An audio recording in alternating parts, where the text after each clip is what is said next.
Καλημέρα από κανάλι George Mapsos. Λοιπόν, σήμερα θα ήθελα για να εξηγήσουμε κάποια πράγματα στα οποία μπήκανε κάποια optimizer, όπως είχα πει, στο σύστημα που έχω έξω.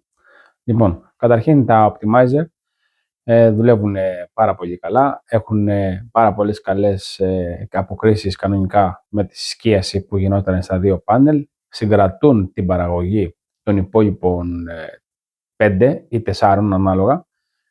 Και συνέχεια έχουν αυτή την κάλυψη στο ώστε να μην γκρεμάει το string. Θεωρώ ότι είναι ένα από τα απαραίτητα συστήματα που πρέπει να τοποθετούνται σε σκιάσεις πάνελ για να μην γκρεμάνε τα string. Ιδάλλως κατασκευάζεται έτσι το σύστημα ώστε να μην έχει σκιάσεις. Αυτό είναι το α και το ω. Η παραγωγή, για να την καταλάβετε, είναι λίγο δύσκολο, πρέπει να δούμε σε γράφημα, η οποία το μοναδικό που διαπίστωσα είναι ότι ενώ τείνει να ξεκινάνε το πρωί στα 800 W, ξέρω εγώ, πάνε 1200, σε κάποια φάση μου έκανε ένα κρέμασμα και έπεφτε πάει σε 800. Γινόταν μερική σκίαση του συστήματος, επειδή είναι bifacial, μου δίνανε πάντα την ονομαστική τους. Μετά όμως, με τα optimizer, έχω μείνει στα 1100, 1150, 1000 και πηγαίνει διαδοχικά μέχρι να φτάσει μετά να ανοίξει, να ηλιαστούν και τα X panel όπου είναι τα 500 και να βγω στα 1800, 2000, ανάλογα πόσα θέλει μετά το σπίτι και ο inverter γενικά για να κάνει τη φόρτιση. Λοιπόν, αυτό ακριβώς κάνουν τα optimizer.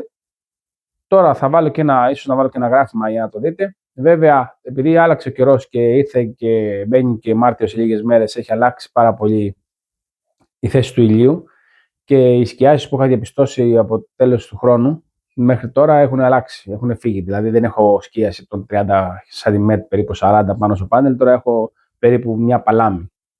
Το οποίο αυτό θα φύγει το καλοκαίρι, δεν θα υπάρχει καθόλου. Απλά είναι για 4 μήνες με 5 το χειμώνα. Εκεί χρειάζεται το optimizer, σε αυτό το δικό μου το κομμάτι. Κάποιοι βέβαια έχουν κάποιες καμινάδες μέσα στη μέση στον πάνελ, εκεί χρειάζονται όλο τον χρόνο. Γιατί η καμινάδα, όσο να κάνει, έχει 1 μέτρο άνοιγμα, 1 μέτρο σβήσιμο.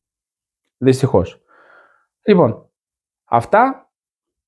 Ό,τι άλλο θέλετε, θα μιλήσουμε. Πληροφορίες για το optimizer, στείλτε μου μήνυμα για να μιλήσουμε αν θέλετε να αγοράσετε, να κάνετε οτιδήποτε και είμαστε σε επικοινωνία. Καλή συνέχεια από το κανάλι George Mapsos.